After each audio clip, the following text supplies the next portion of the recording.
Bueno, arrancamos. Ahora sí, ya somos 20, son 2:15.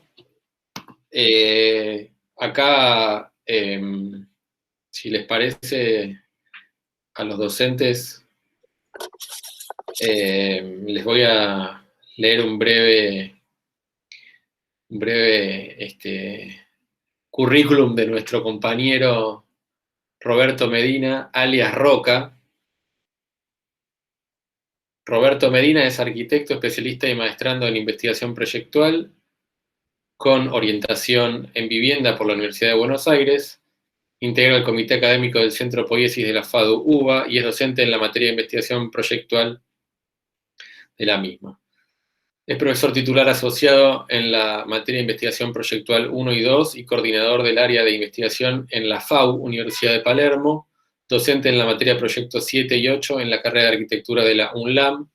Es director del proyecto de investigación avanzado Fragmentos Arquitectónicos Generativos, una investigación proyectual desde las utopías del habitar, de la CICIT, y Cosmotécnicas, un registro genealógico de las prácticas arquitectónicas contemporáneas en América Latina. Pero para nosotros es Roca. Y para ustedes puede serlo también. Exacto. Bueno, y la charla de hoy, a pedido mío, es la domesticidad aumentada, que es en base a un artículo que Roca escribió para la revista de la UP, ¿digo bien? Así es. Vos desmentime si desmentime.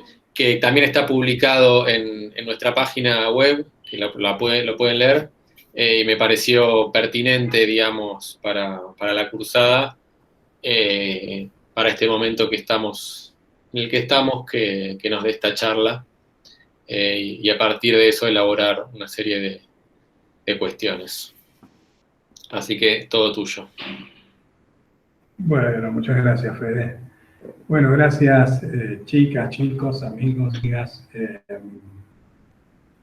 Hoy, en el inicio, estaba hablando, cuando estábamos esperando que se incorporen, llegue más gente con Sil. Justo también el martes pasado, Fede decía, bueno, no se pierdan esta charla que es un estreno, y pensaba sobre las bondades o los beneficios de asistir no sé, al estreno sí, por decirlo de alguna forma, no sé, o el inicio de un proceso de investigación. Tiene sus ventajas, pero también es interesante ver con el paso del tiempo cómo va madurando esa idea, cómo va madurando ese concepto, esa investigación. Y como bien decía Fede, esta charla, que no intenta ser más que eso, una charla, y estaría bueno que el que quiera interrumpa, porque dentro de poco, cuando empiece a compartir, ya no lo voy a ver, así que si alguien quiere acotar, preguntar en el medio de la charla, por favor, háganlo. Aparte, es muy extraño estar hablando a una pantalla sin ver quiénes son los que están escuchando del otro lado, así que eso ayuda mucho. Robert, el sábado me puse la otra compu al lado, que también lo puedes hacer con el celular para no tener la sensación esa de vacío, y te digo que fue otra cosa, ¿eh? Claro, un tablero de doble comando. Muy recomendable. Sí, sí, me parece que a partir de la próxima voy a hacer eso.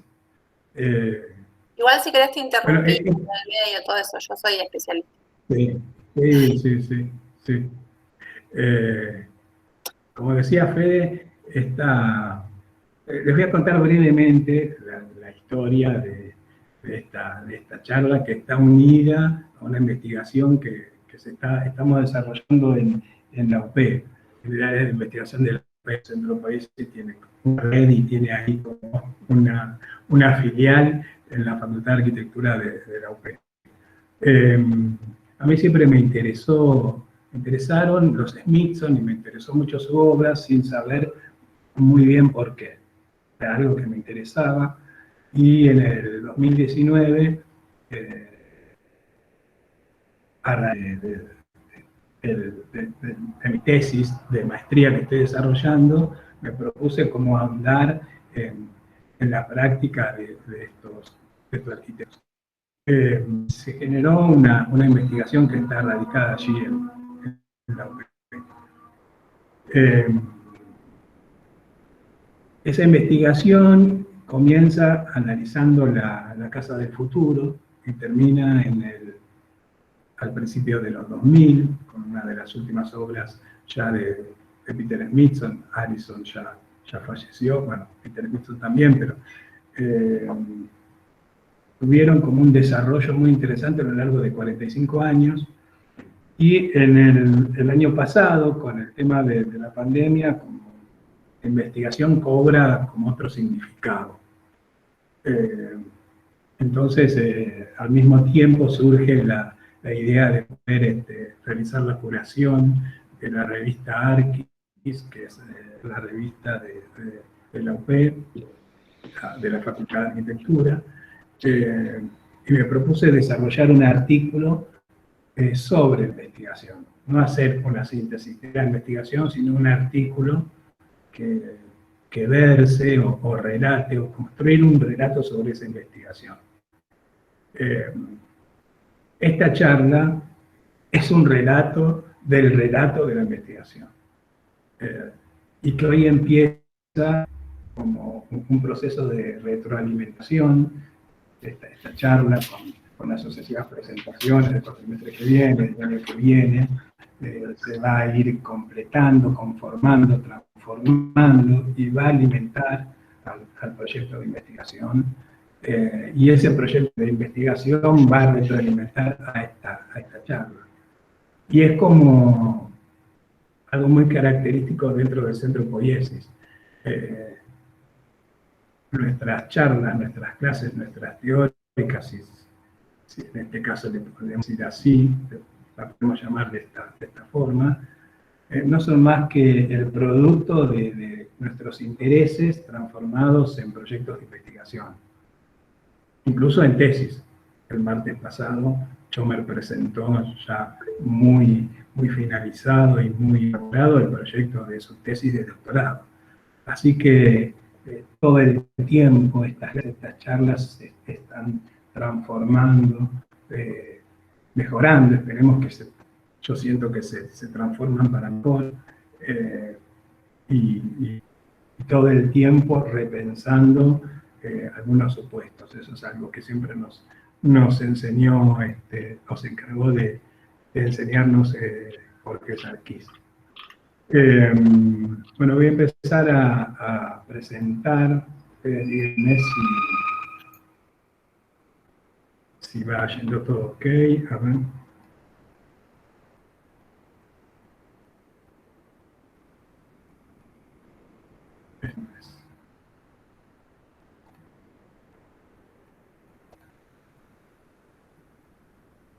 A ver.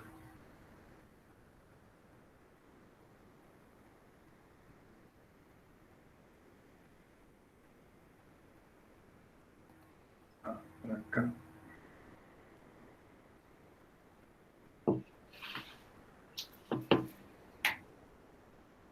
Ahí se ve.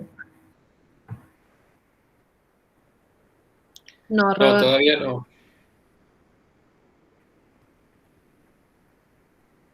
Puede ser que tarde un poco. Sí, puede ser. Ahí está viniendo. Ahí se ve, ahí se ve. Llega. Ahí arranca. Ahí arranca. Bueno. ¿Lo ven? Está cargando, dice. Bueno. Mientras ahí me parece que... Ahí está. Ahí está. ¿Se ve? Sí. Sí. Bueno, como dijo Fede, el título, el nombre es la domesticidad aumentada yo le agregué como subtítulo La Casa del Futuro como utopía proyectual. Como les decía, en esta investigación que ya hace 2 años se está llevando a cabo en la UP, acerca del hacer, de la manera de pensar, proyectar y construir la arquitectura de los Smithson, esta investigación empieza y casi que se centra en la Casa del Futuro. Utopía proyectual porque siempre me pregunté, aún después de varios años de ser integrante del Centro Poiesis, qué es la investigación proyectual, o no tanto qué es, sino dónde podemos ver un producto de una investigación proyectual. Me parece que este término de utopía, el proyecto utopía como una idea con un alto grado de especulación, es donde se condensan estas ideas,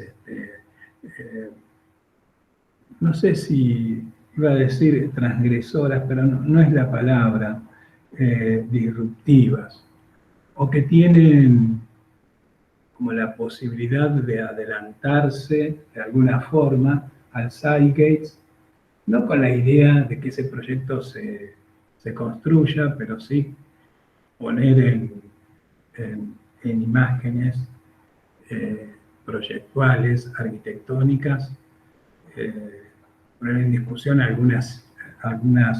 discusión y en debate algunas ideas para que la disciplina pueda acercarse un poco a ese zeitgeist que, como decía también Fede en la primera clase, parece que siempre va como adelantado o por encima de la disciplina.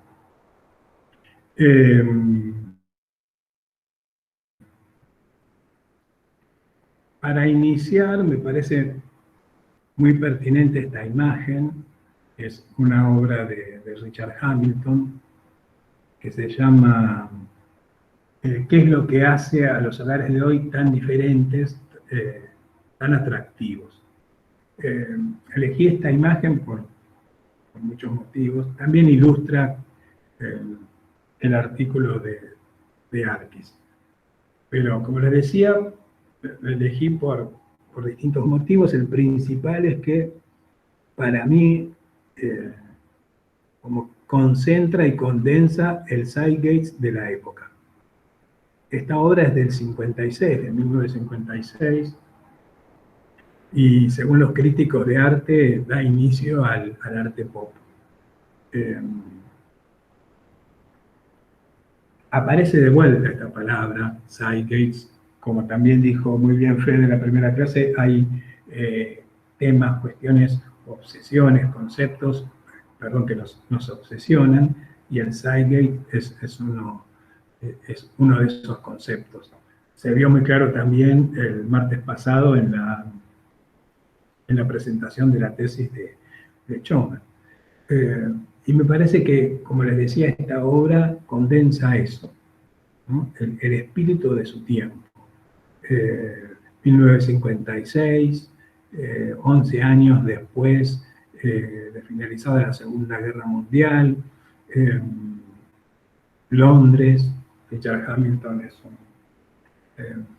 un artista londinense, y podemos ver ahí ese espíritu, como les decía, de la época. 2 personas, un hombre, una mujer, según Richard Hamilton, los nuevos Adán y Eva, como cultores de una nueva forma de ejercitar el cuerpo como sinónimo de salud, hedonistas, se ve en la imagen de sus físicos. Allá atrás, contra la pared, hay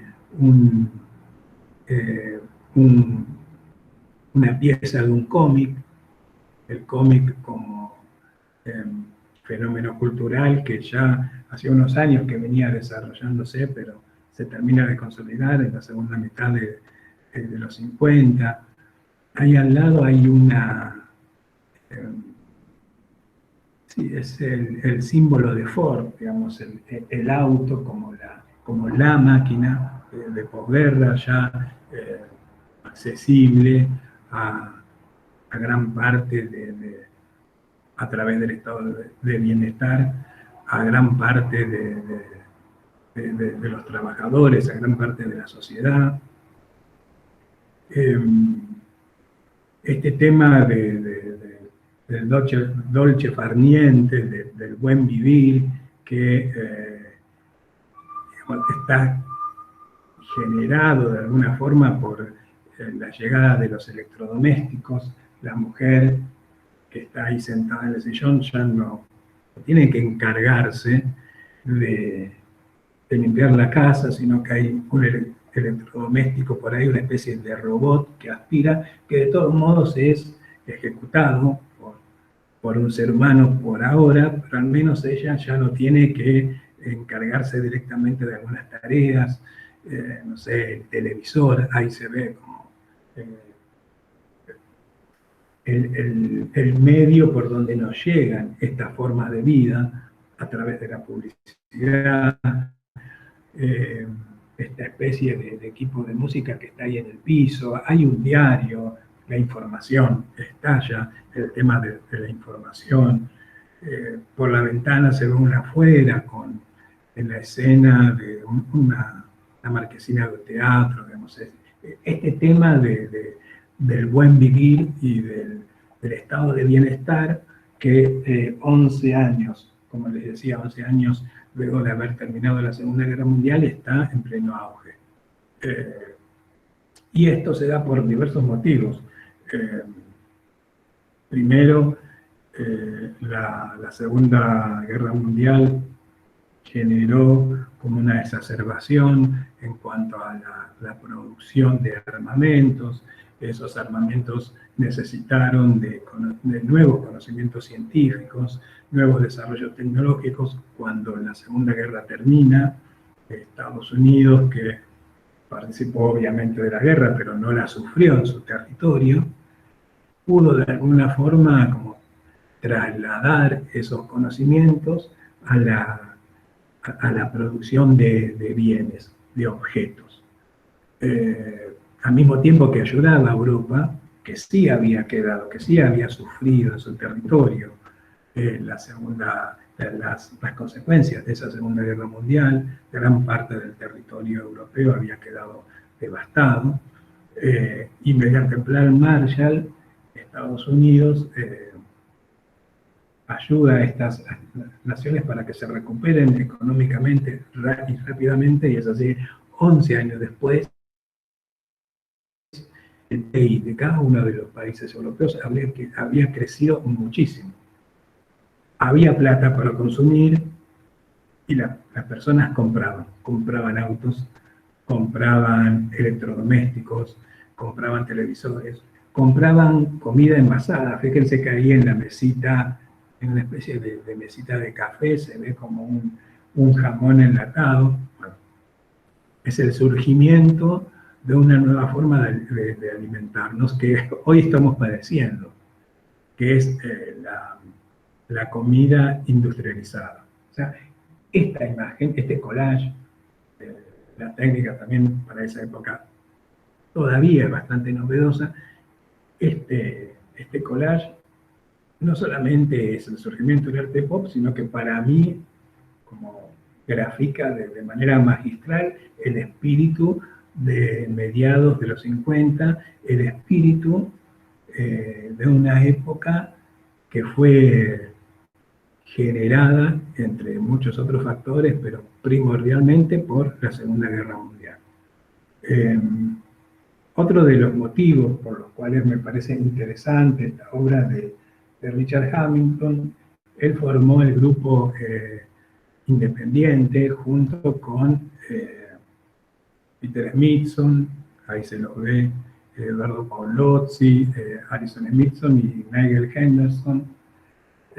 Paolozzi y Henderson son fotógrafos, fueron fotógrafos muy amigos de los Smithson, incluso influyeron muchísimo en la visión de la arquitectura y de la ciudad que ellos tuvieron.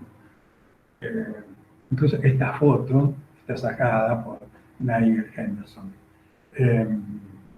Hay una serie, cuando ustedes miran las obras de los Smithson, hay una serie de registros de los hábitos y cómo se desarrollan esos hábitos en la ciudad. Aquella ciudad de los Siam ya no es. Es de las 10. Es una ciudad con historia, es una ciudad para el peatón, del diariero, en la esquina, del florista. Y todas estas actividades son muy bien registradas por Paolozzi y por Henderson. Y volviendo un poco a la imagen anterior, que no sé si recuerdan que es del año 56, Charles Hamilton la generó para la exposición Esto es Mañana. Ese collage no estuvo exhibido en esa exposición, pero formó parte del catálogo de esa muestra. Esa muestra, Esto es Mañana, se inauguró en agosto del 56, duró un mes, de agosto a septiembre.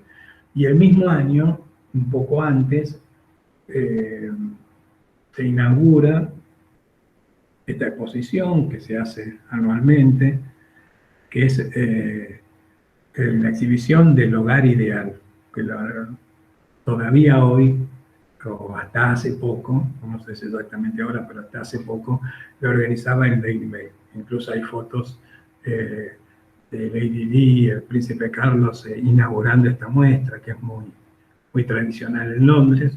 Bueno, esta foto muestra el lugar y el estado de situación donde los Smithson presentaron y exhibieron la Casa del Futuro. Fíjense que el grado de disrupción y de avance, no sé si ustedes conocen, seguramente sí, la Casa del Futuro, igual más adelante vamos a ver algunas imágenes. Fíjense lo que es este sendero con ese castillo casi de Disney allá atrás, lo que son estas imágenes de estos caballeros armados. Ahí, en este contexto, se presentó la Casa del Futuro. Ahí presentaron los Smithson su proyecto de la Casa del Futuro.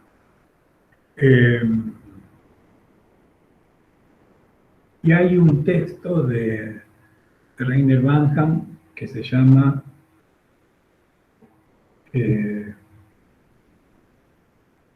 no recuerdo ahora cómo se llama, pero a lo que sí me acuerdo es que presentaba este texto con la imagen de un escarabajo, haciendo alusión a... ¿No es la arquitectura del entorno bien climatizado? No. A ver si lo tengo por acá. No la anoté. Por ahí... Es muy interesante el texto, que es una crítica a la Casa del Futuro, y en la portada utiliza la imagen de un escarabajo para graficar o hacer la analogía de la Casa del Futuro de los Smithson como un auto, porque podía ser fabricada en serie. Ustedes van a ver en algunas imágenes más adelante, que es una casa que está como moldeada, simula estar moldeada en plástico, podría producirse en serie, podría salir cada uno de sus fragmentos, como les decía, producirse en serie, ser transportada y ser montada y generar también ciudad. Hay unos esquemas muy interesantes de qué tipo de ciudad los Smithson se imaginaban con respecto a este tipo de vivienda. Pero bueno, Banham decía, esta analogía entre el escarabajo de Volkswagen y la casa del futuro es absolutamente pertinente. Esta imagen es una publicidad y dice algo así como que, bueno, con lo que te sale un auto lujoso, te compras todo esto. O sea, tenés un auto y tenés el lavarropas, tenés un equipo de música, televisor, tenés la cocina, tenés la heladera. Habla también, esta publicidad es también de la década del 50, de vuelta a la exacerbación del consumismo. Y qué rápido se había repuesto la sociedad europea y también esa recuperación estaba teniendo a fines de los 50 y principios de los 60 como coletazos en Sudamérica, en México, en Sudamérica, en Brasil, Argentina, Sudáfrica, la India, permitiendo que estas naciones también empezaran a industrializarse.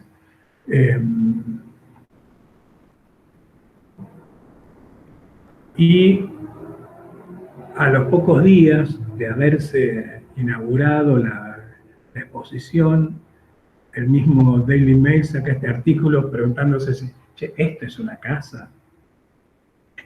Esto. Hay unas imágenes muy interesantes de nuevos habitantes, nuevos hábitos que requieren un nuevo habitar.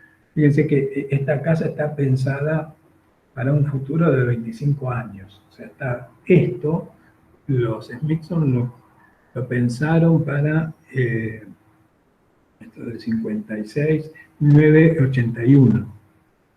O sea, los Smithson pensaban, no sé si lo pensaban, hay un alto grado de ironía y de crítica hacia la sociedad del momento, pero la idea era generar un proyecto de casa a 25 años.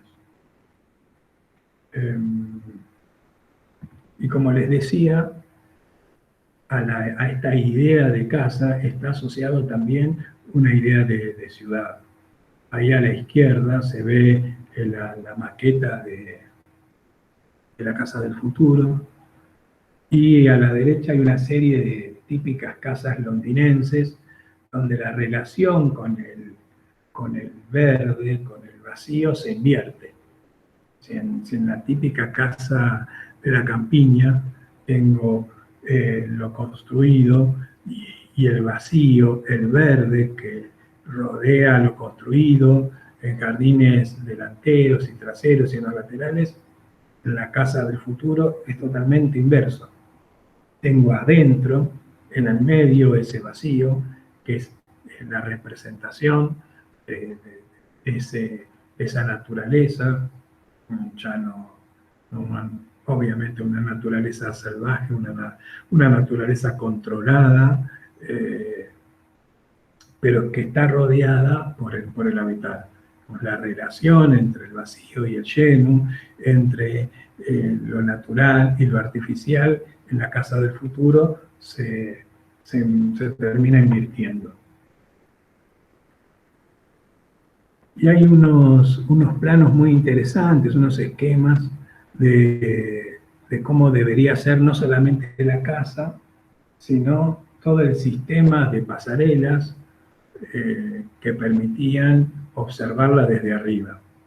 La idea era que el que llegara a la exposición y llegara a la casa del futuro entrara por una de los accesos, en realidad el único acceso, subiera estas escaleras hasta una pasarela y por esa pasarela a una determinada altura observar no solamente la casa, sino los nuevos hábitos que los Smithson proponían, esta nueva forma de habitar. Había algo hasta de pretendida enseñanza, ¿no? Como lo nuevo, lo disruptivo, tiene que poder enseñar. no es necesario con admirarlo no es suficiente, mejor dicho, el admirarlo o el mirarlo, sino que hay ahí una cuestión de exhibición y de exposición para aprender, pero también a una determinada altura. No es que los visitantes recorrían la casa al mismo nivel de los, entre comillas, habitantes, porque también fueron contratados una serie de actores que jugaban los roles de un matrimonio joven, que es para quien estaba destinada la casa, pero bueno, eso vamos a verlo más adelante también. Y acá está ese corte donde se puede ver en el nivel 0, por decirlo de alguna manera, los actores habitantes que actúan esos nuevos hábitos, esos nuevos hábitos propuestos por los Smithson, y por arriba está el visitante que tiene como esa visión panorámica de el habitante, el habitar y esos hábitos, ¿no? Como hay una especie de extrañamiento, de separación muy marcado para poder aprender cuáles son estas propuestas que los Smithson nos están dando, o cuáles son las críticas que los Smithson de alguna forma, para mí, velada, están empezando a realizar sobre ese Zeitgeist o sobre ese estado de situación, o sobre algunos aspectos de ese estado de situación. Hasta acá es un breve pantallazo de ese contexto que dio origen o generó el proyecto de la Casa del Futuro. Cuando empecé a desarrollar el artículo para el ARCIS, como les decía, ya la pandemia estaba bastante establecida, y el confinamiento como una de las herramientas para combatirla, y era un estado de ebullición de los pensadores ahí de Byung-Chul Han versus los italianos, versus Zizek, todos escribiendo para el país y en textos que fueron compilados y circularon por diversos ámbitos. Y después nada, fue bajando la espuma y, en realidad, ¿qué puede quedar del confinamiento? Nada, se termina el confinamiento y volvemos a hacer lo de antes. La arquitectura no sé si va a cambiar tanto, y volvemos a esa situación. No sé en realidad qué tanto va a cambiar la arquitectura por el confinamiento. Parece que no es eso lo importante. Sí me parece es importante el Zeitgeist y la pandemia, no como Zeitgeist, sino como un emergente de ese Zeitgeist. Que me parece que brillantemente Chomer lo explicó el martes pasado.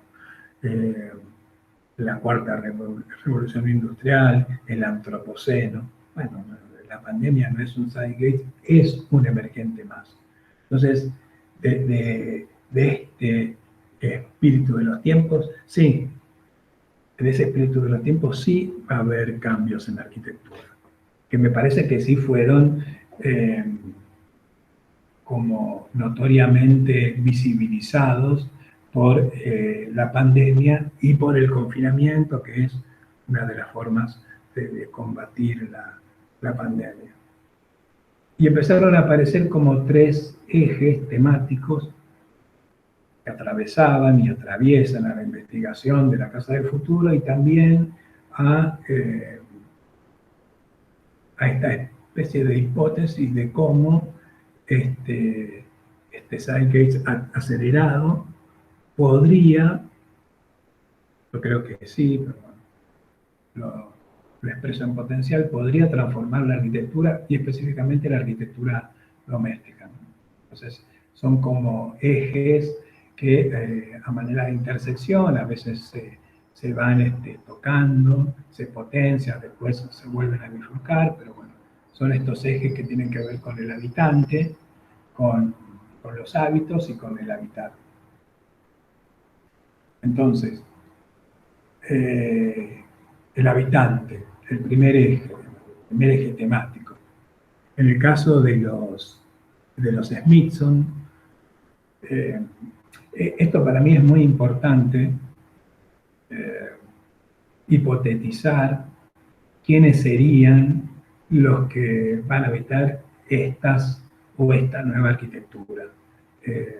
Tal vez sea alguien genérico, tal vez sea un grupo etario, tal vez no es alguien genérico, es alguien muy concreto, pero sí me parece para toda investigación proyectual tiene que estar bien claro quién es y cómo es ese habitante. Puede ser una ficción, insisto, puede ser alguien o un grupo de habitantes genéricos, pero me parece una de las condiciones de partida fundamentales. Y eso lo tenían muy claro, como les decía los Smithson cuando pensaron la casa del futuro. Ellos construyeron, es más, ahí se ven estas imágenes donde proyectaron y diseñaron hasta la ropa, el peinado, cómo nos íbamos a vestir y peinar nosotros en el 26 años atrás, 27 años atrás.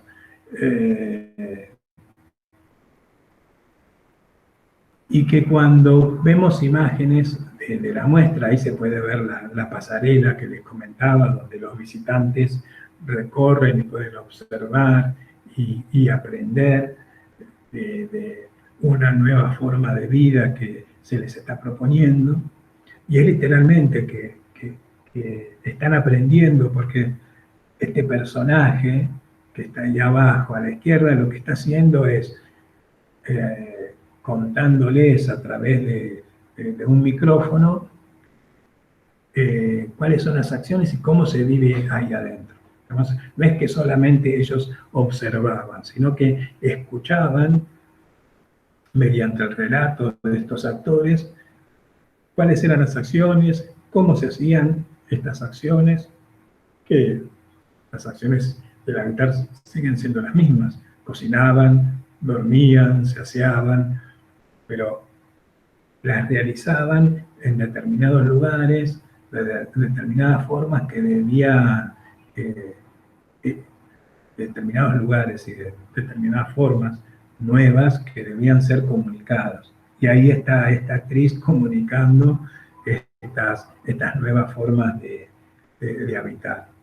Y es muy fuerte el contraste, al menos visual, entre los ropajes de esta actriz y aquellos que están allá arriba observando ahí cómo se les propone habitar el futuro, el futuro de ellos. Otra de las cosas que tenían muy claro los Smithson es que era una pareja joven sin hijos, y que seguramente se iban a tener que mudar pronto, no es que la casa se iba a transformar. En realidad, para los Smithson, la casa del futuro es un elemento de consumo más, que se fabrica muy rápidamente y muy fácilmente como un auto, se transportan sus partes, se montan y cuando no sirve se desecha. Era un elemento desechable. Y todo esto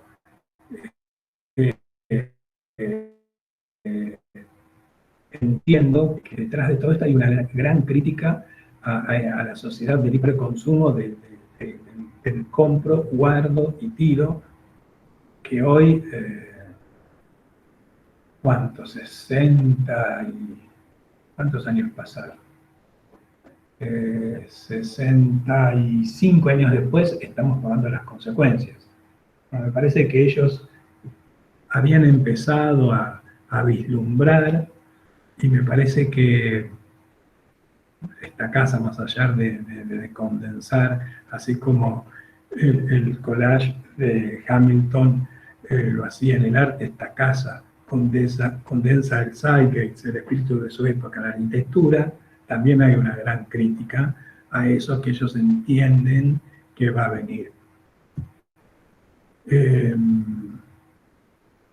Ahí está esta misma pareja, una pareja muy joven, mostrándoles cómo será dormir. El colchón está apoyado, la cama como mueble no existe, sino que es una especie de base plástica que emerge del piso, y ahí se coloca el colchón, que está revestido con sábanas también de nylon. Todo el plástico está hiper exacerbado, el material del futuro en aquel momento. Los chicos no están, obviamente era una pareja sin hijos. Los únicos chicos que hay son estos que estaban, no puedo averiguar quiénes son, si tienen algo que ver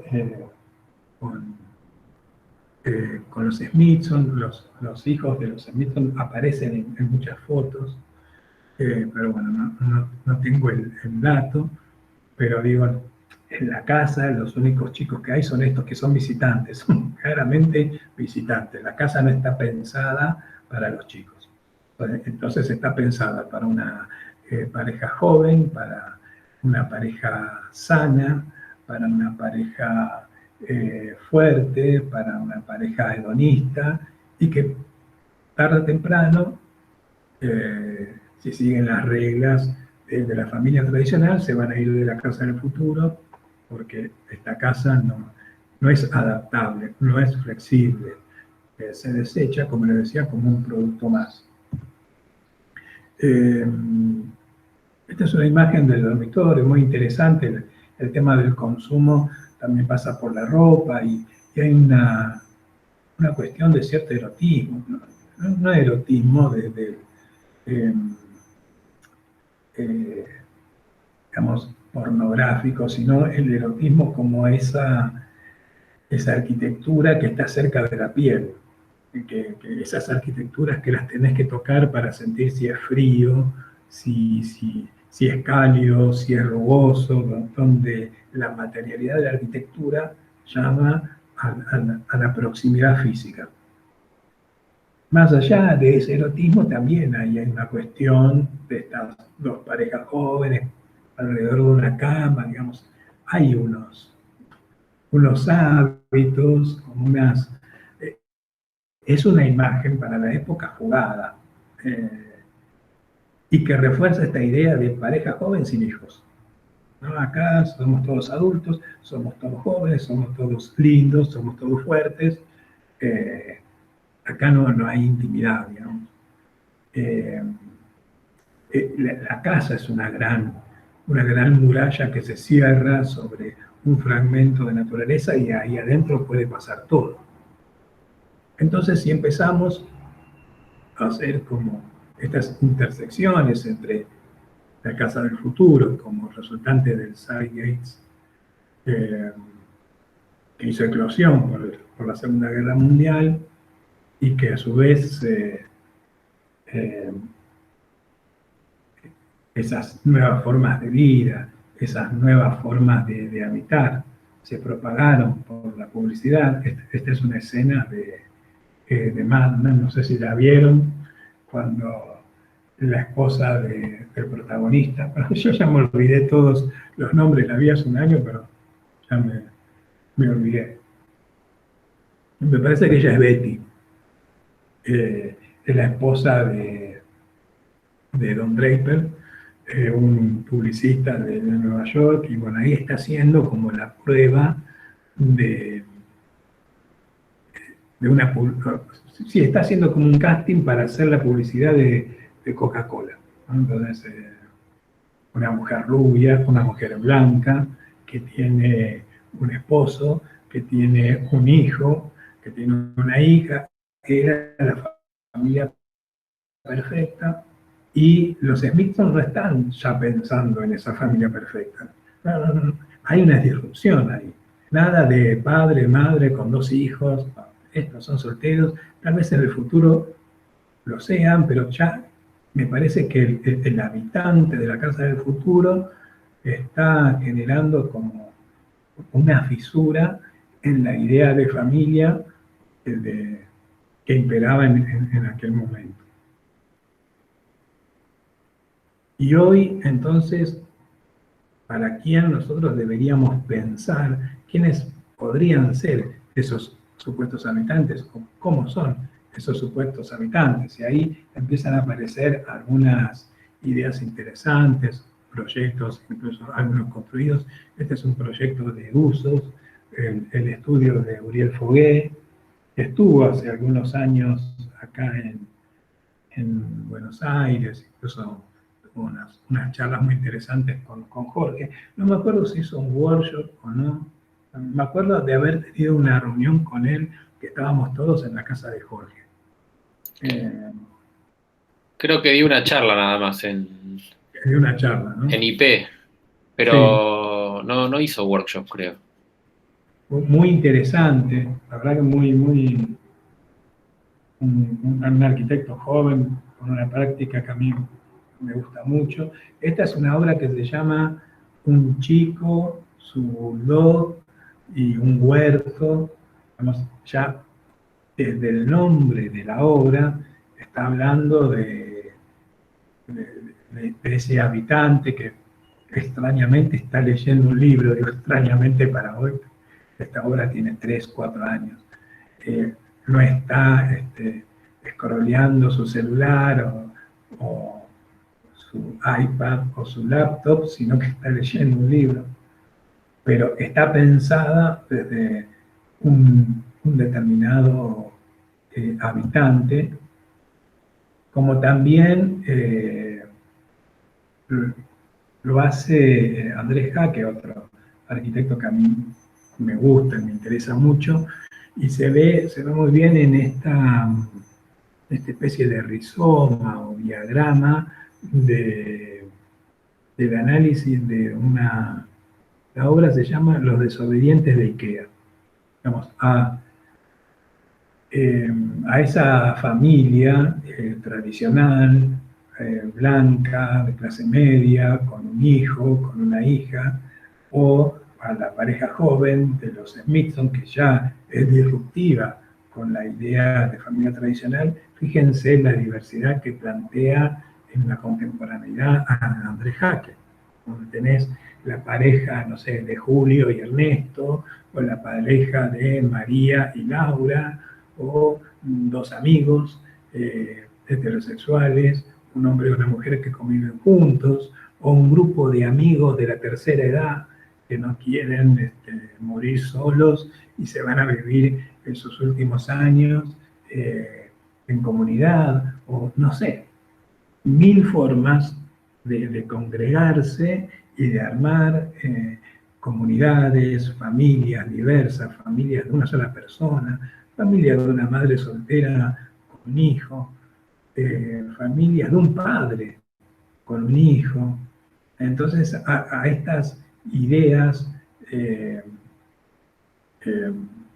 como rectoras de lo que es una familia o de lo que son habitantes, aparece esta complejidad contemporánea que me parece que hay que tenerla en cuenta para generar estas hipótesis de cómo serían estas arquitecturas, futuras arquitecturas domésticas o actuales arquitecturas domésticas.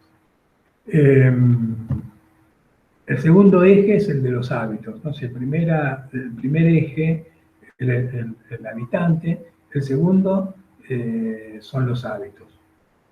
Y acá en esta imagen de la casa del futuro se ve de alguna forma el hombre, entre comillas, empezando a colaborar. Ahí todavía colaboraba, no existía la noción de que yo no estoy colaborando, sino que es mi trabajo. Acá el hombre todavía le daba una mano a la mujer, que era la dueña, el ama de casa, y por lo tanto encargada de todos los quehaceres domésticos. De todos modos, de vuelta a la situación del momento, esta es una imagen disruptiva, ¿no? Del hombre con esta especie de... Es una plancha de las mismas que usaban al menos antes en la tintorería, pero un poco más chica, está dando una mano, insisto con esto entre comillas, en los quehaceres domésticos. Hay una importancia relevante de lo que se come, de cómo se come, cómo se prepara. Hay un buen vivir. De vuelta aparece este tema del estado de bienestar, de poder adquirir un montón de productos que son lejanos, que son exóticos, nuevos condimentos, nuevos utensilios y aparatos para preparar esos nuevos alimentos, que está como muy bien sintetizado y graficado en esta foto. Hay una nueva forma también de lo que es el aseo del baño como dispositivo del habitar, que se empieza a fragmentar y empieza a generar como nuevas alternativas. Acá hay esta es una bañera autolimpiante, de vuelta al tema de tratar de quitar horas de trabajo en cuanto al mantenimiento de una casa. La bañera ya no hay que limpiarla, sino que se limpia sola. Esta bañera está como a la altura está moldeada siempre en plástico a la altura del piso, y la cabecera está por fuera, digamos, del límite de la vivienda hacia el jardín. De alguna forma, cuando uno está tomando un baño de inmersión en esta bañera, está como disfrutando del paisaje o de la vista del cielo, ¿no? Y con la cabeza en el medio del jardín. El cuerpo está en el interior de la vivienda, y la cabeza y la vista está en la naturaleza y con la vista hacia el cielo, con esta situación ambivalente. De vuelta aparece este tema parece que hay mucho tiempo para dedicarle a mantenernos bien. Somos jóvenes, somos sanos, nos maquillamos, nos peinamos, y estos hábitos empiezan también claramente a influenciar el habitar, porque esta pared que se ve ahí, que está como termoformada en apariencia, porque en realidad es todo. No pude encontrar las fotos, pero ahí se las puede ver bien en el libro de Beatriz Colomina sobre los Smithson, que en realidad fue un esfuerzo de madera contrachapada, con yeso y pulido. Esto no era plástico, quería parecer plástico, pero no lo era. Pero la idea es de estos muros moldeados, que todo el tiempo están adquiriendo o generando lugares para guardar, digamos. Se compraba mucho y había que guardar de todo, en este caso maquillajes, elementos para peinarse. La cocina también tenía grandes espacios para guardar los electrodomésticos y para guardar los alimentos industrializados que ya habíamos empezado a ver en la obra de Hamilton. Se necesitaba mucho lugar para guardar, digamos. El guardar incluso fue uno de los temas que atravesó toda la producción teórica y arquitectónica de los Smithson. Desde cómo adquiero esos productos en un mall, cómo los subo al auto, cómo me traslado por una autopista hasta una casa suburbana, como bajo del auto esos productos, entro a la casa y los distribuyo en la casa, de eso hicieron cualquier cantidad de conceptualizaciones, y muchas veces estos circuitos de intercambio rigieron sus obras más interesantes, digamos. Y ahí me parece que de vuelta aparece la lectura o la interpretación de ese Zeitgeist, de ese espíritu del tiempo. Nosotros, a partir del año pasado, cambiamos nuestras formas de comunicarnos abruptamente. Yo nunca había tenido una videollamada, mucho menos una clase virtual, ni había asistido como alumno, ni había participado como docente, y sin embargo se convirtió en un nuevo hábito, donde, como decíamos también al inicio de la clase, ya como no hay tiempos entre un hábito y otro. Los hábitos se superponen, y los hábitos o acciones que antes se daban en la ciudad o por fuera de lo doméstico, ahora se empiezan a superponer dentro del ámbito doméstico. Por eso es esta domesticidad que se exacerbó, que creció y que adquirió como esponja acciones y hábitos que antes se daban por fuera del ámbito doméstico. No puedo pensar, bueno, se termina la pandemia y esta esponja doméstica vuelve a perder todos estos hábitos y volvemos al 2019. Yo no creo que eso pase. Creo que obviamente no nos vamos a mantener habitando lo doméstico de esta forma, pero sí estoy absolutamente seguro que va a dejar resabios y que va a generar transformaciones tal vez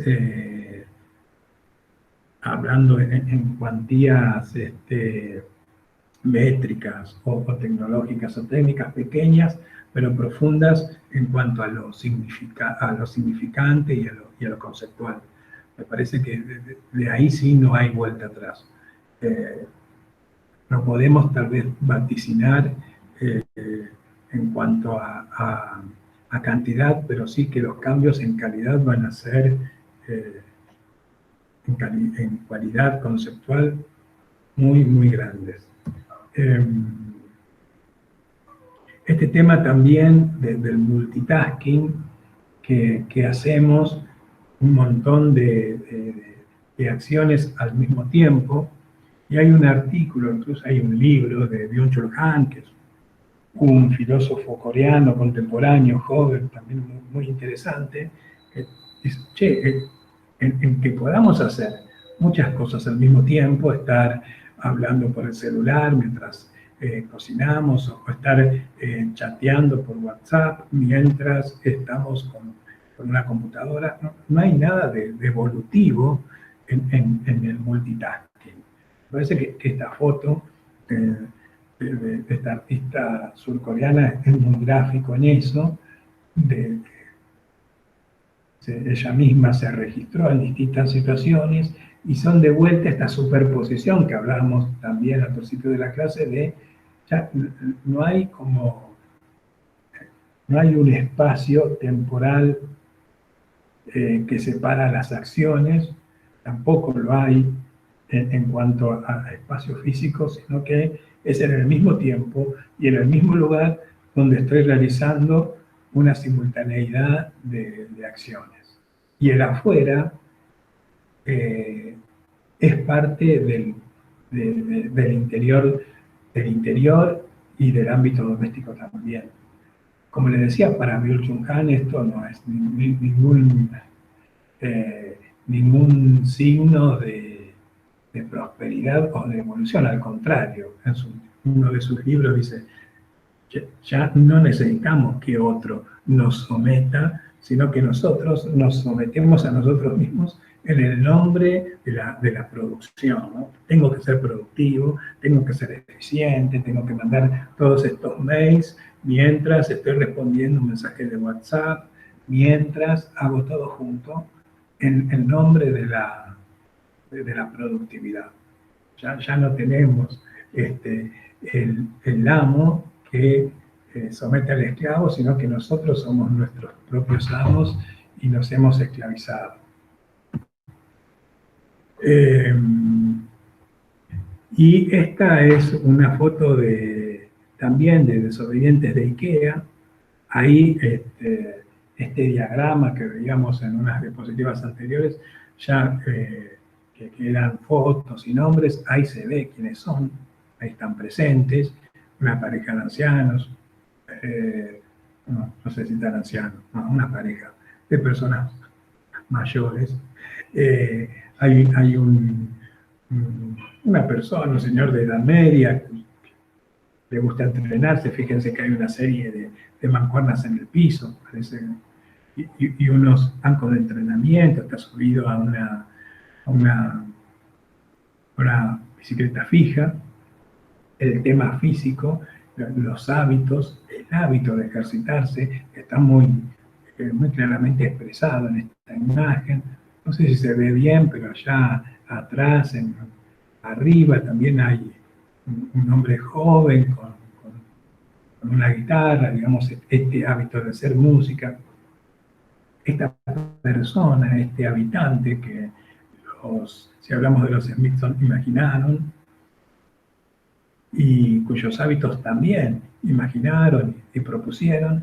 En el caso de esta imagen también hay un habitante determinado, hay una serie de habitantes complejos y diversos determinados, y unos hábitos que se expresan en lo necesario para que ese hábito sea llevado adelante y que obviamente va a terminar configurando un hábitat, que es el tercer eje que me interesaba traer a la charla y que se expresaba también ahí en el artículo.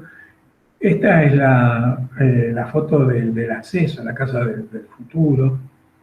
Hay una cosa de cierto arcaísmo, como parece que estás entrando a una cueva y el entrar es un umbral que tiene su espesor, no es que estoy traspasando una pared de 15 centímetros, sino que ahí hay un espesor considerable, más hay un espacio y un tiempo que tengo que transitar desde ese exterior hasta el interior. Ya ahí desde el acceso me está hablando de estas nuevas, de cómo el habitante y estos hábitos determinan el habitar. Bueno, pasa hoy mismo, o pasaba hasta el año pasado, con estos nuevos, cómo los palieres de los edificios se transformaron en depósitos de cochecitos de bebés, correas de perros,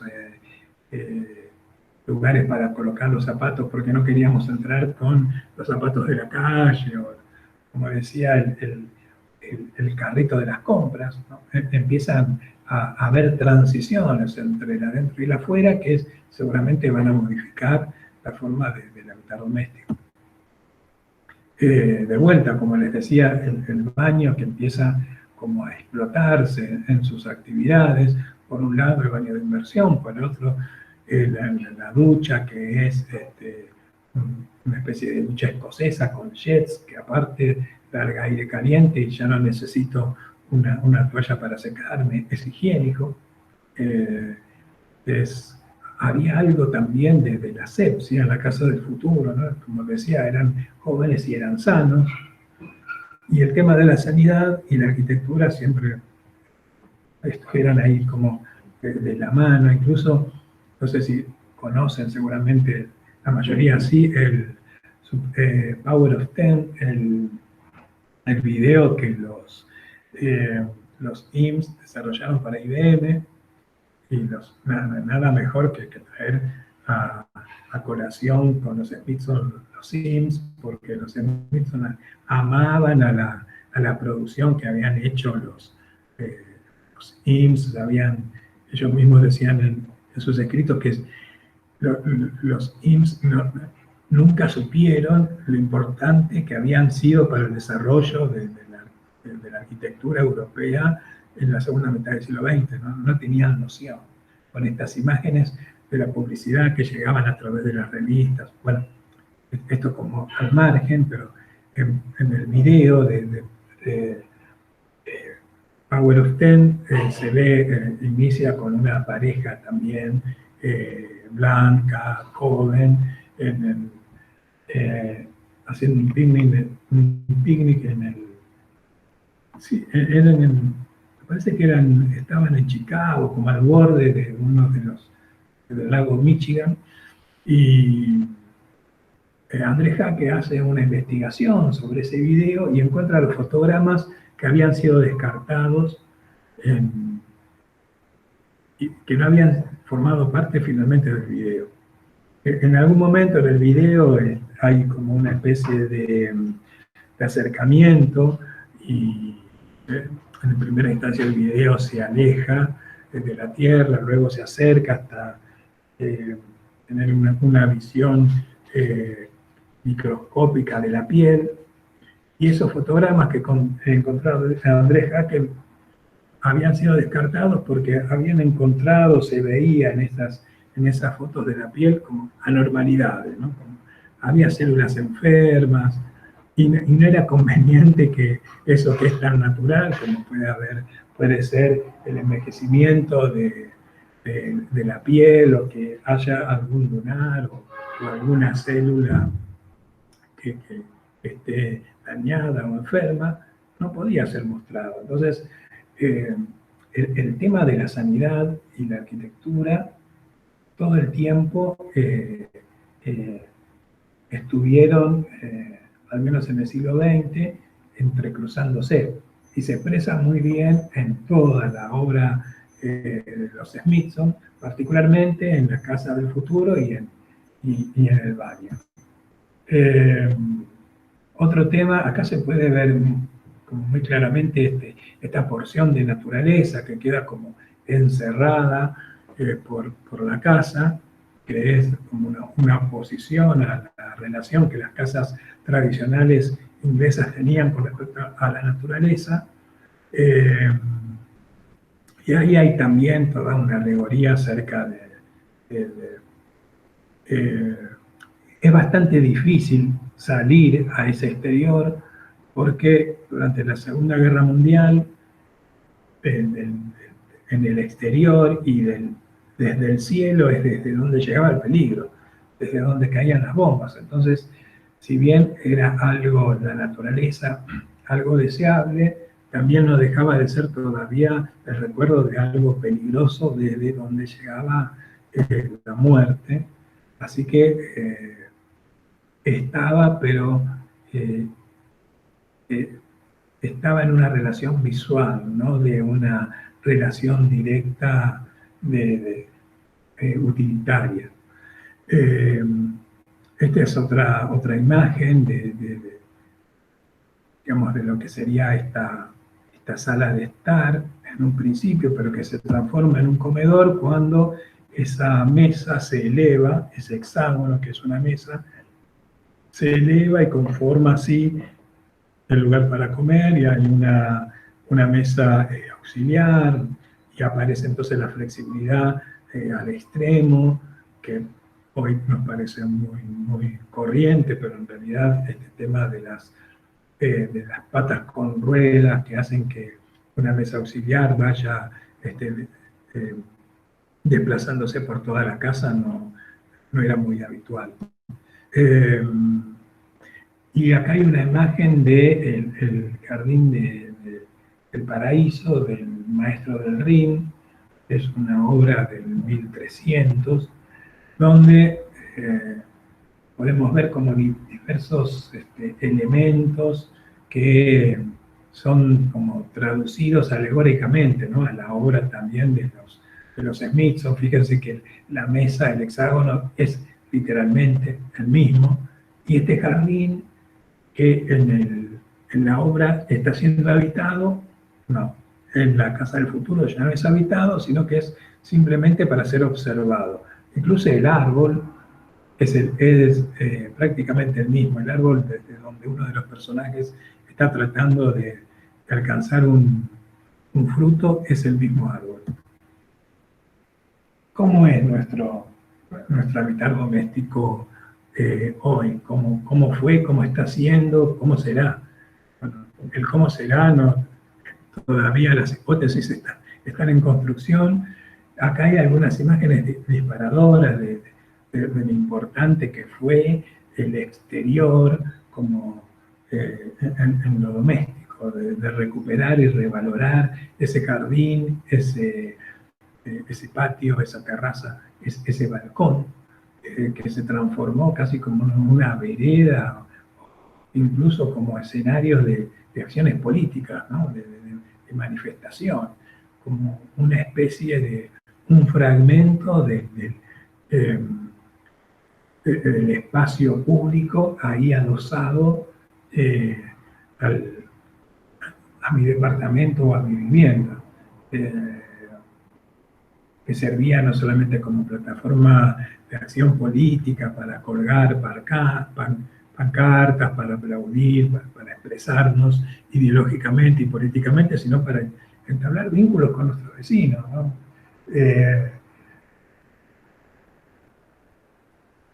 Otro tema que surge es la hibridez, empezar a superponer acciones que antes hubieran sido como impensadas. En este caso es también una obra de usos, el estudio de Uriel Fogué, donde se ve el baño en un jardín o el jardín dentro del baño, digamos, ¿ya? Y esto como requerimiento también del conocimiento del habitante, que en este caso es muy específico, no es nadie genérico, es una obra para una persona con nombre y apellido que hizo este encargo y que tenía determinadas necesidades, entre ellas tratar de desarrollar un jardín dentro del departamento, un departamento mínimo en el cual no había lugar. Bueno, el baño es el jardín y el jardín es el baño. Y entonces estos nuevos habitantes con estos nuevos hábitos terminan como de alguna forma configurando nuevas propuestas de ese habitar, desde lo espacial, desde lo tectónico, desde lo técnico, desde la tecnología aplicada, apropiada y necesaria para concretarlo.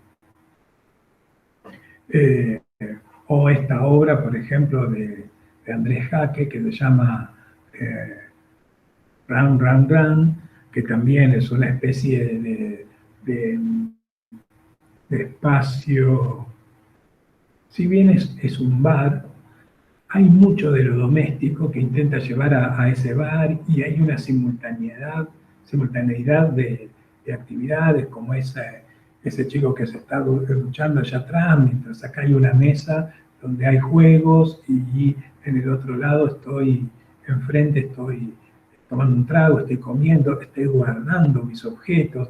Hay una, en este caso, como una estrategia inversa de tratar de extraer elementos y actividades de lo doméstico y reconfigurarlas en otro espacio en la ciudad. Esta puede ser también como una estrategia válida, opuesta, pero válida. Y para finalizar, esta imagen de las casas Tupper, también de Andrés Jaque, con una estrategia que podríamos llamar de colonización o parasitismo de elementos, también con una técnica, con una tecnología y una tectónica muy determinada, invadiendo otros espacios o espacios existentes, espacios domésticos existentes, y generando como nuevas burbujas de actividades específicas como el dormir, el subir a ese dormir, el juego, la entrada de luz, la entrada de aire, la ventilación.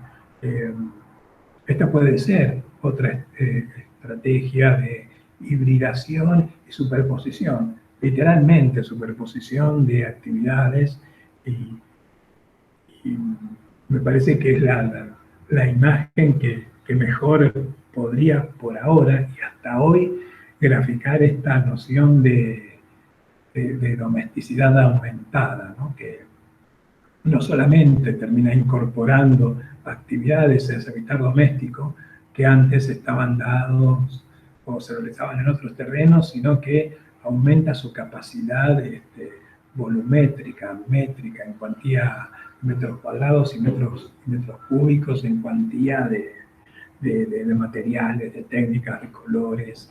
Es más, es esa domesticidad aumentada. Bueno, no, la idea no era generar ninguna conclusión, sino voy a dejar de compartir, sino tirar una serie de imágenes y conceptos y líneas de desarrollo para poder discutir entre todos y que sea de alguna forma también un disparador de ideas para que podamos seguir construyendo entre todos, ¿no? Muy bien. Una vez más, creo que no nos hemos equivocado. Vino como anillo al dedo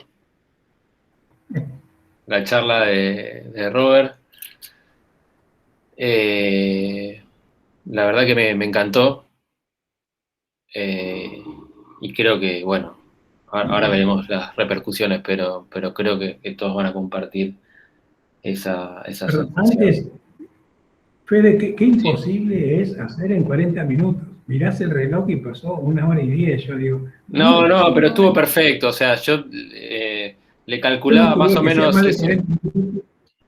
No, pero estuvo bien, estuvo muy bien organizada, aparte me parece que de alguna manera tiene esta cuestión de lo genealógico que me parece que es fundamental. Y déjame que mientras ellos van pensando qué preguntarte, te haga algunos aportes. La palabra domesticidad aumentada, que es un neologismo que me gusta, ¿no? Que me gusta como invento y que está inspirado en Eric Sadin, que es alguien que vos citás en el artículo, que inventó otro neologismo que es el de humanidad aumentada, y que en realidad refiere a la realidad aumentada, ¿no? A esta experiencia de la realidad aumentada por la tecnología.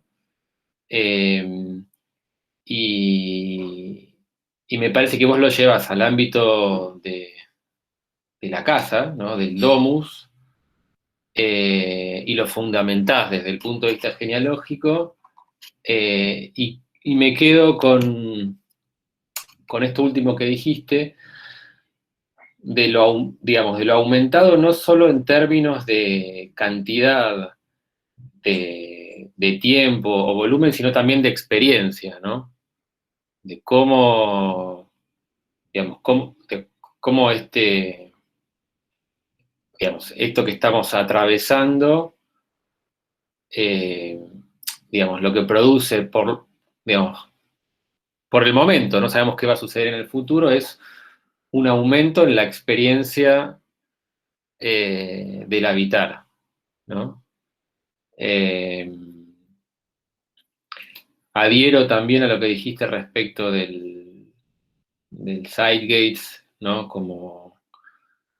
Y esto de la gran aceleración, que, digamos, lo que estamos atravesando hoy es tan solo como un aspecto de este Sidegates que va a pasar, En todo caso, lo que efectivamente va a cambiar, digamos, la experiencia de la arquitectura es el Cygate en sí, no lo que estamos atravesando hoy, que seguramente lo va a matizar, pero que va a dejar algunas cosas y otras no. Digamos, lo que me llama a la reflexión es, digamos, superado esta cuestión del confinamiento, o sea, ¿cuánto de este aumento de la domesticidad va a quedar y cuánto no? ¿No? Eso sería como una pregunta que me haría, que creo que eso es como algo que estaría bueno pensar. Y después pensar en cuál es como la riqueza de esa experiencia de esta nueva domesticidad, que vos lo planteaste por algunos momentos como una especie de domesticidad híbrida, donde se empiezan como a fusionar algunos aspectos que antes estaban como más bien diferenciados, que eso también me parece interesante como para pensar. Entonces se me abren como esas preguntas. Me parece que el pensar en estos neologismos es muy propio de la investigación, que en definitiva es cuando nosotros le pedimos que le pongan nombre a los trabajos y le pongan nombres a las investigaciones en general. En realidad a lo que estamos apuntando es a esto, ¿no? Cuando uno le pone un nombre a algo y en ese significante en realidad está como produciendo como una suerte como de multivocidad, como una especie de muchos significados en un solo significante, y produciendo pensamiento con una sola palabra, ¿no? Cuando Roca dice domesticidad aumentada, uno lo puede leer literalmente o puede cruzarlo con la cuestión tecnológica, con la cuestión de la realidad, hay como un montón de cosas que se pueden desprender solamente del nombre. Y creo que por eso no es menor ponerle nombre a un trabajo, digamos. Es como todo un laburo, digamos. Como ponerle nombre a un trabajo es como, debería ser un trabajo adicional. Bueno, creo que con todo esto que dije ya les di bastante tiempo para que puedan pensar en cosas. Así que... Sí, para que hagan sus aportes, sí. den sus opiniones. Yo lo que quiero evitar con estos comentarios es que no haya el silencio, se llama silencio siniestro. Hay muchos, bueno, de hecho el Ixadín ni lo nombré, viste que tampoco aparecieron imágenes de Byung-Chul Han, digamos, de todos los filósofos o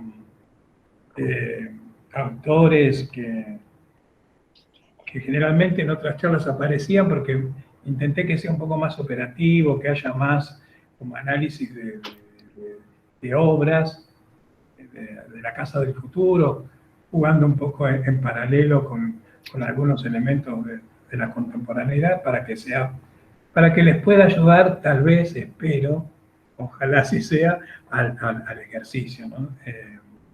Es que lo que está buenísimo que mostraste, cuando mostraste el collage de Hamilton, a mí me pareció fantástico porque es como parecido en definitiva es parecido al ejercicio que les estábamos proponiendo, ¿no? Es como, bueno, estamos pensando en cuál es este Zeitgeist que estamos atravesando. Bueno, por ahí un ejercicio es ese, hacer un collage de imágenes, ¿no? Bueno, ahora manejamos herramientas tecnológicas como mucho más a la mano y más sofisticadas, porque Hamilton tenía que cortar con un cúter y después sacarle 1000 fotos, ahora está como mucho más simplificado eso. Pero creo que no es más sofisticado lo que se hacía en aquellos momentos, digamos, ¿no? Y como decía José por el chat, o sea, Alison Smithson tenía 28 años cuando hizo La Casa del Futuro. Claro, sí. Es la edad de ustedes, chicos, me parece que ustedes tienen la cabeza como, no sé por qué, si porque no han vivido lo suficiente, o no lo suficiente, perdón, no han vivido tanto, entonces no están tan formateados, Me parece que pueden como hacer lecturas o interpretaciones del momento más disruptivas, más novedosas, más innovadoras. Por ahí, ¿no? Va pasando el tiempo y como que la cabeza se va cada vez formateando más. No es casual. José dice que no.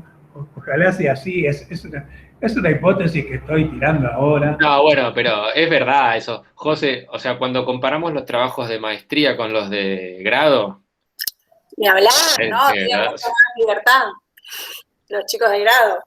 El nivel de innovación que aparece en el grado, o sea, ponele, imagínate si aparece un video como el de Camila en la maestría. Están llamando al decano, más o menos, ¿no? No es porque quiera dorarle la píldora, pero es un poco así, digamos, el nivel de innovación y de contacto con lo nuevo que tienen en el grado, los chicos de 20 y pico, no lo tienen los se ve en mayores. En la imagen del Crown, la exposición, el Daily Mail se hizo en el Crown Hall, que es esa imagen que se ve en el principio. Esos stands y la gente recorriendo esos stands están como años luz de lo que propusieron los Smithson y de los personajes que crearon los Smithson, digamos. Por eso la puse ahí, que la encontré maravillosamente buscando el fin de semana. Es muy potente esa imagen. Mira, acá, en este contexto, en medio de esta gente, ellos presentaron el proyecto de la Casa del Futuro. Fue una jugada... Perdón. Muy jugados. Daniela levantó la mano hace un rato que quería preguntar algo. Sí, obvio. Sí, para hablar levanten la mano como hizo Daniela, así sabemos quién quiere hablar. No, ahora ya pasó un ratito, pero justo habías nombrado a, no sé el nombre bien, Byung-Chul Han o... Byung-Chul Han, el filósofo coreano. El coreano, el surcoreano. Sí. El coreano. Y leí el artículo en donde vos presentás tu investigación y me llamó la atención más ese lado, ¿no? Sobre la presencia actual del multitasking, de este animal laborans, como lo llama él, que se explota a sí mismo. Y me preguntaba si como arquitectos, o sea, ¿qué pensás vos de qué podemos hacer, o si podemos o no hacer algo como para desproducir estos espacios, como para, se puede hacer algo como para que la casa deje de ser como ahora más que nunca un lugar donde se produce cosas, donde tenés que ser productivo. No sé si se entiende bien, pero nada, por ese lado. Sí, qué pregunta súper interesante. No sé si estoy capacitado para responderla. A ver, primero yo creo absolutamente que nosotros como profesionales siempre, a ver, como seres humanos podemos hacer cosas para transformar la realidad y mucho más como profesionales y mucho más como profesionales del hábitat. Tampoco creo que sea una cuestión solamente de la arquitectura. Me parece que hoy es claro que la arquitectura necesita de actividades transdisciplinares para transformar algún rasgo de la contemporaneidad. Digamos, un momento que estamos atravesando, que necesitamos como de filósofos, políticos, economistas y de ONGs, no sé, de todos, sí, porque cargarle al arquitecto me parece que es una mochila pesada y hasta equivocada, y si nosotros lo creemos me parece en algún punto como que es, no sé, no encuentro la palabra, pero un rasgo de soberbia. De soberbia que que ya fue, digamos. Claro, no somos arquitectos de la modernidad.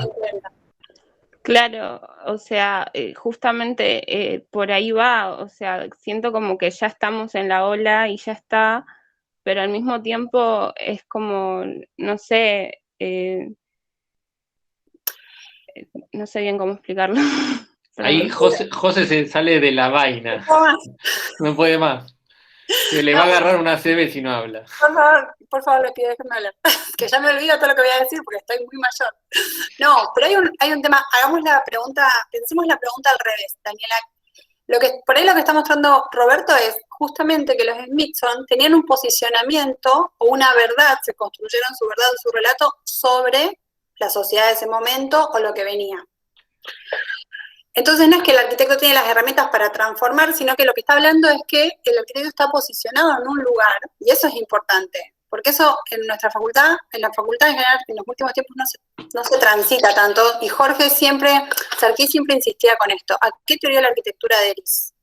Y uno dice, no, yo veo lo que me gusta, busco un referente. No, vos estás adhiriendo a una teoría de arquitectura, pasa que no sabés. Entonces, hacer consciente los mecanismos de uno, de razonamiento, hacer consciente la filosofía en la cual estamos inmersos y adherimos, porque el filósofo surcoreano, que justo estoy leyendo un libro de él sobre lo bello, o sea, que es como muy hermoso, pero a la vez hay otros filósofos que piensan cosas diametralmente opuestas y que son de este tiempo. Digo, yo estoy en ese lugar, lo estoy amando en este momento a él, pero uno puede estar en otro lugar. Hay arquitectos que están en otro lugar. Hay arquitectos para los cuales la casa era una máquina de habitar en un momento. Y hoy hay arquitectos que piensan que la casa es una máquina perfecta para mejorar el hábitat humano, el medio ambiente, reciclar el agua, poner el pasto arriba del Dios. Y para otras personas eso no existe. Entonces, pensémoslo al revés. No sé si el arquitecto tiene que interpretar y ayudar a la persona, que es un multitask, que está entregado al sistema porque solamente quiere producir, frenarlo, sino ver primero dónde estoy parada yo y pensar la arquitectura desde ese lugar.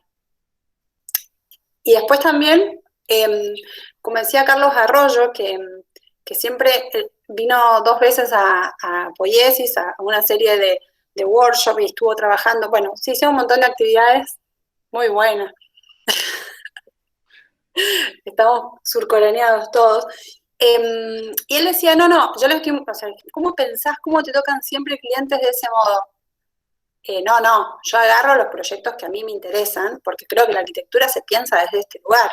O también te pasa que te terminan llamando, porque vos te vas posicionando y vas atrayendo determinado tipo de gente. Entonces, es muy importante desde dónde estamos parados y elegir dónde estar parados, o ser conscientes. O sea, a veces nos cuesta más como... porque para mí es una posición muy vieja, muy antigua, yo soy hija de arquitecta, como la de que el arquitecto le resuelve a la familia todo, ¿no? Y interpreta y le resuelve a la sociedad y le resuelve el hábitat a 5.000 personas. Y es mucho más complejo. Tiene esas herramientas la arquitectura, está buenísimo, pero es mucho más complejo. Podés hacer el mejor conjunto de viviendas donde pensaste en cada usuario, en cada familia, y lo implantaste en un contexto dificilísimo, donde no se puede poner un kiosco porque no hay cómo llegar como un colectivo y no va a funcionar. O sea, todo es mucho más complejo. Entonces, como no tenemos esas herramientas, para mí es preguntarse al revés. Como, ¿desde dónde estoy yo? ¿A qué filosofía estoy adhiriendo? ¿Qué es el hombre nuevo para mí? Yo estoy de acuerdo en esta respuesta multitask o la productividad extrema, digamos, y desde ahí es más fácil encontrar respuestas. O sea, yo confío que esas son respuestas mucho más genuinas. Si leyeron el libro de Iñaki Ábalos, que lo citamos siempre, pero el público se renueva. La buena vida.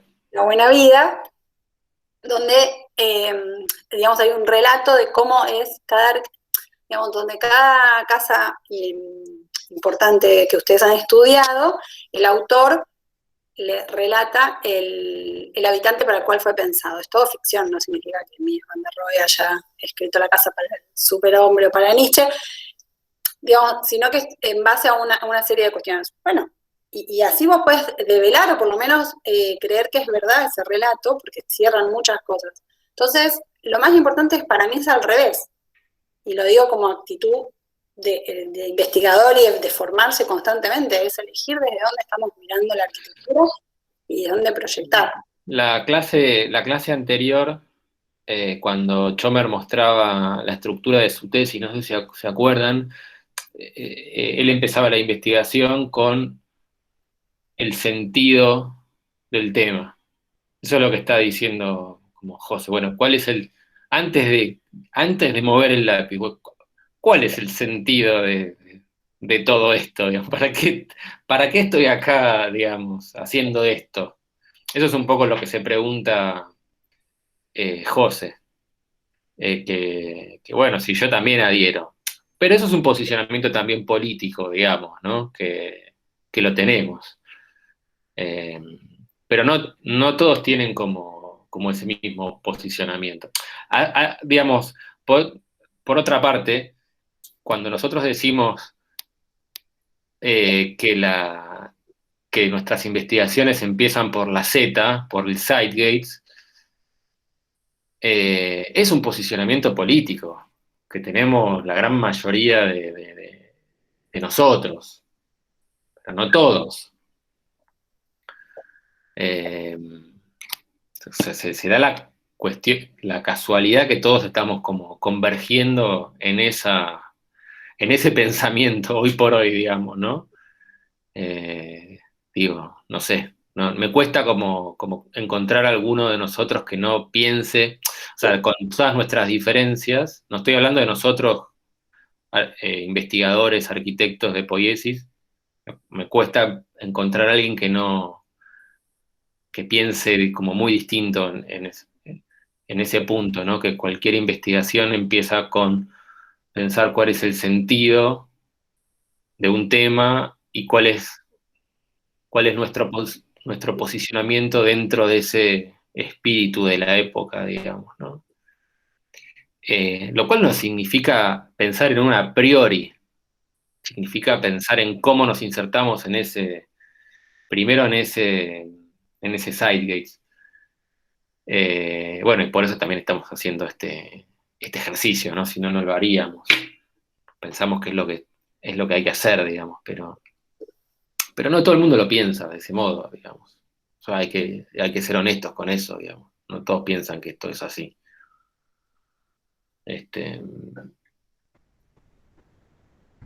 Acá está uno de los libros de Byung-Chul Han, es La Sociedad del Cansancio, donde explica un poco este tema de nosotros esclavizándonos en nosotros mismos, que es como, no sé,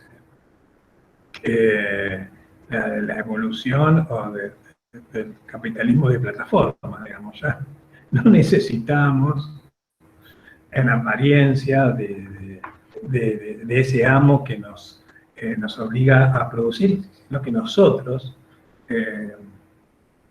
nos autoinfligimos el producir y desapareció entonces el tiempo del ocio.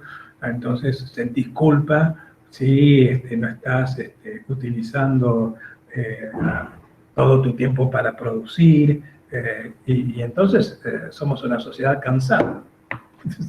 Sí, igual Roca, también hay que decir en cuanto a eso que, digamos, si bien Byung-Chul Han lo escribe desde su cátedra en Alemania y qué sé yo, el tipo es de cultura coreana, la cultura surcoreana tiene como, digamos, ese rasgo lo tiene como muy exacerbado, ¿no? La cuestión del producir. Digo, no es lo mismo un surcoreano que un romano en cuanto a la cultura del ocio, ¿no? Exacto, sí. Pero bueno, son como distintos sesgos que está bueno. Es que en realidad también Oriente tiene, y amplía un poco el tema del límite de Surcorea y Oriente todo, China, Japón, tienen como tenían una cultura del hacer lento que después de la Segunda Guerra Mundial se fue perdiendo, digamos. Que en Corea del Sur fue como terreno fértil para que el capitalismo explotara no significa que tenían una manera de ser y de hacer distinta hasta ese momento. Y es un poco yo estoy muy oriental, perdón, Chukhui. Pero es verdad que lo que decís que dice, la aceleración que ellos sufren es peor que la nuestra. Sí, claro. Porque ellos vienen de una sociedad como... ¿Después o no? ¿Eh? ¿Podemos hablar de Parasite y vamos enganchando o me fui al carajo? No, totalmente, pero que es así, digamos, la aceleración que se produce en Asia es todavía mayor, producto de este capitalismo que también tienen otras plataformas, digamos, en vez de usar WhatsApp usan, no sé cómo se llama la de ellos, digamos, pero y en vez de usar Amazon usan Alibaba, digamos, pero la aceleración, pero ellos vienen de una cultura todavía, como dice Robert, mucho más lenta, ¿no? Un Zeitgeist mucho más, que viene más lento, o sea, como que la curva ascendente para ellos todavía es más violenta.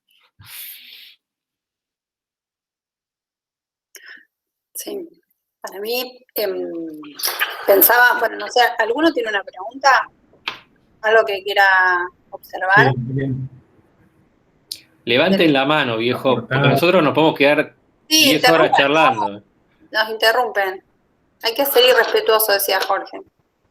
Yo solo quería preguntar, pero no sé si ya lo dijeron, es ¿dónde podemos leer el artículo? Capaz ya lo pasaron, me distraje, no sé. El que escribiste, Roberto, para la UP, porque me quedé con ganas de leerlo. Yo tengo este libro, que no sé si se ve, que es de André Jaque, Bien. que se llama Superpoderes de la Escala, y uno de los artículos es IKEA, es enorme, no sé si se llega a ver. Uno de los artículos es IKEA Disobedience, que bueno, es justamente el que mencionabas, y mientras lo comentabas iba viendo las imágenes y todo lo que aparece en el libro sobre el tema. Y bueno, perdón, me quedé Camila, ¿cómo? No escuché cómo se llama el artículo. Desobedientes de IKEA. IKEA Disobedience. Sí. O sea, está en inglés el libro. Sí. Pero bueno, aparecen también otras cosas, como muchos proyectos de André Jaque, algunos que no los conocía.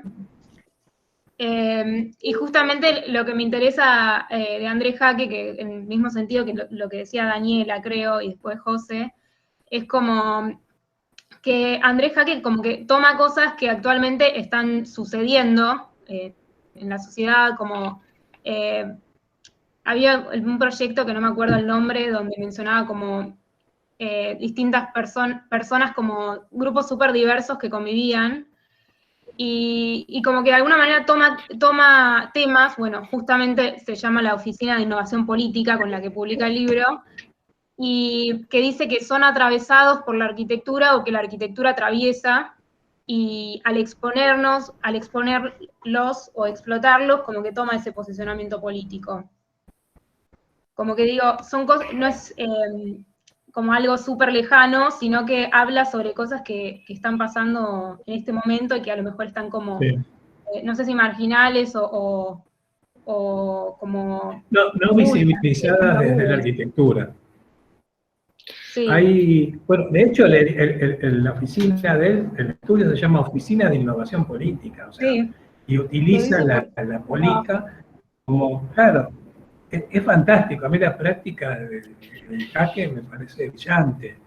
Aparte, entiende lo doméstico como un territorio político de actividad queer, LGBT, ecológico, digamos. Hay investigaciones donde se ve cómo una persona que no consume carne transforma su hábitat doméstico, como una persona que cuida el agua transforma su hábitat doméstico.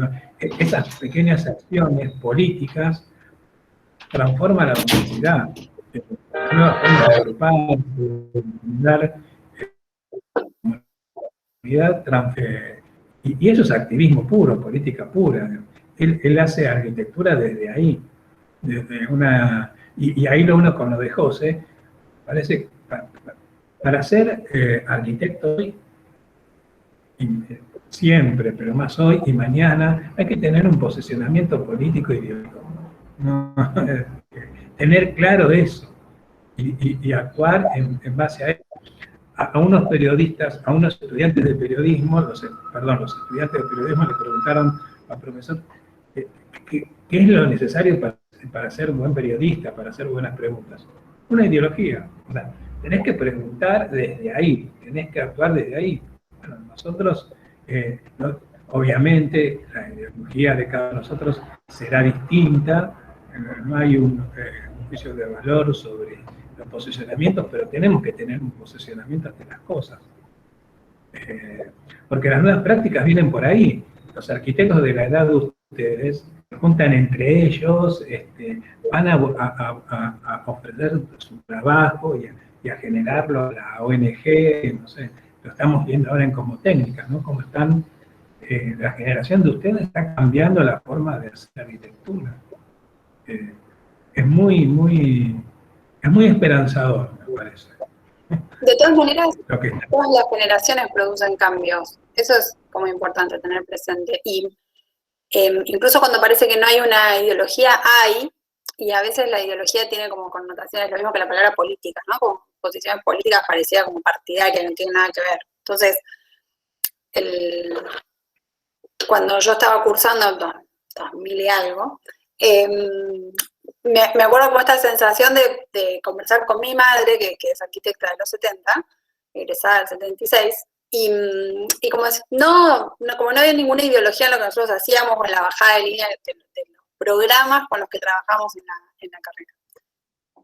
Mi mamá cuando miraba las entregas, ella no lo podía creer, ella se formó haciendo vivienda social para las clases como con menos poder adquisitivo, porque estudió en La Plata y como con mucha conciencia social. Entonces, y bueno, en realidad no es que no había como una ideología o una posición. Nosotros estábamos haciendo mediatecas, bibliotecas y edificios para gente muy rica, digamos.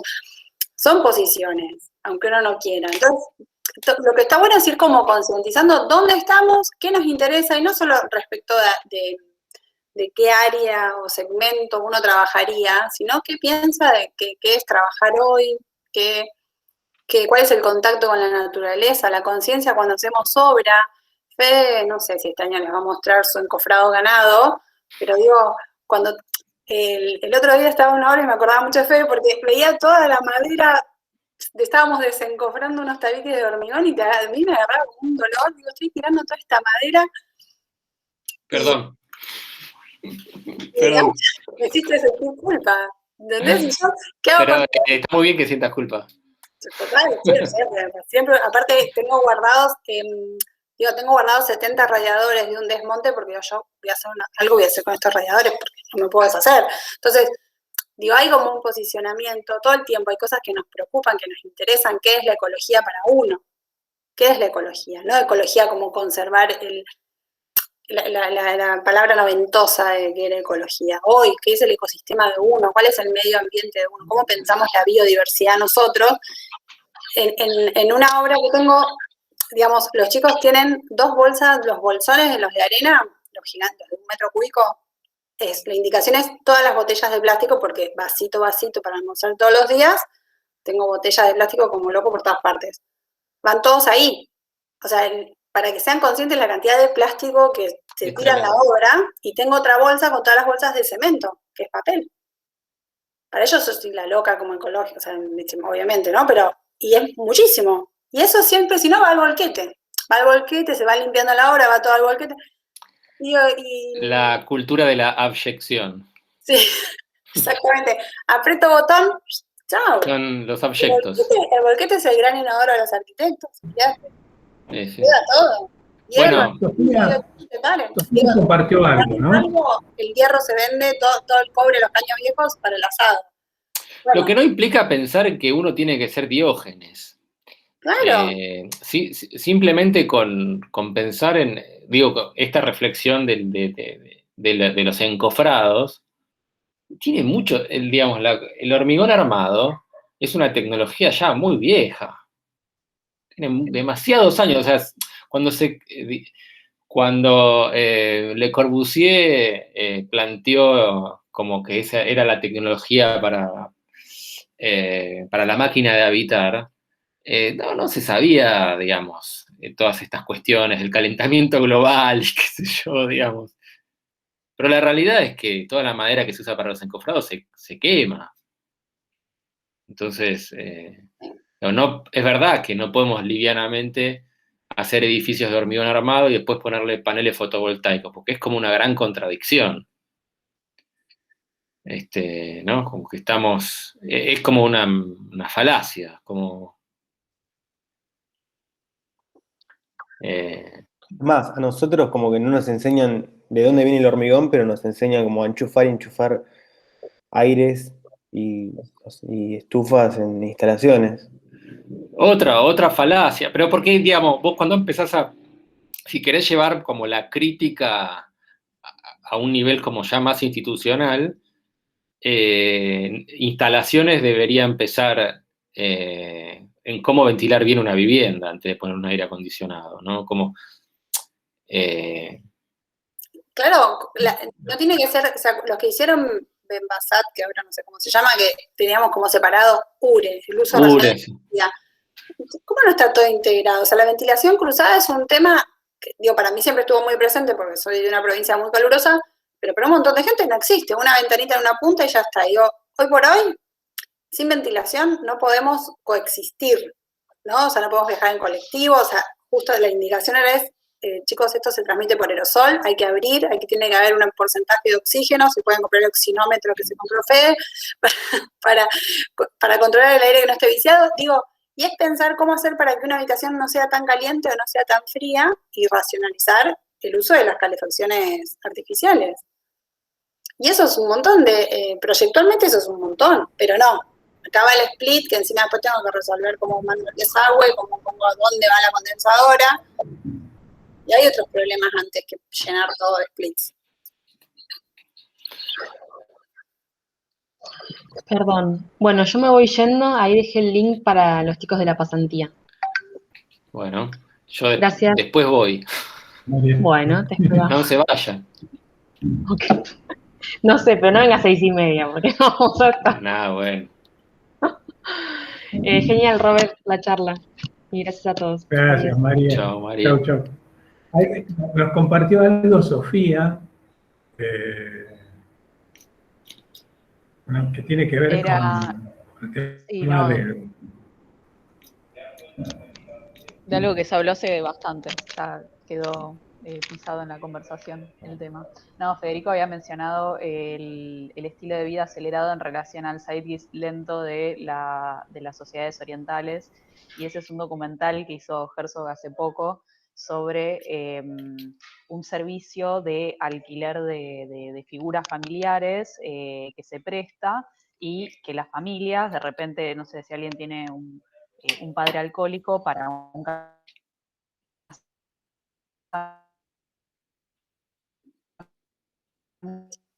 ¿Escucho cortado yo o...? Se cortó. Se corta la comunicación. La perdimos. Ahí está. Ahí volviste.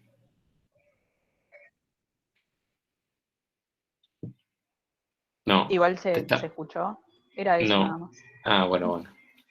La última parte no se escuchó. El alquiler hasta el padre. Quedamos alcohólico. Si tenés un padre alcohólico, podés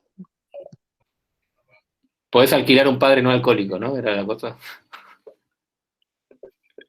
Claro, un actor que haga de padre. Entonces es como esto de, bueno, de los valores que tienen, y que se dé como esa prestación de servicio, como hasta qué punto llega como querer respetar como una norma hegemónica en ese lugar. Bien.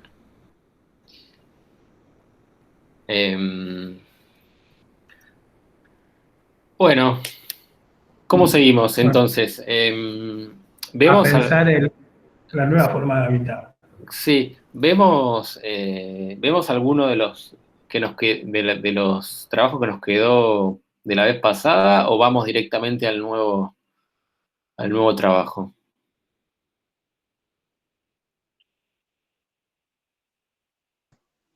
¿Qué les parece si primero presentamos el nuevo trabajo y después vamos al de lo que quedó de la semana pasada, las actualizaciones? Porque el que no presentó fue Fernando Fatuso, pero que no está. Sí, Así que el resto creo que presentaron todos, tengo entendido. bien.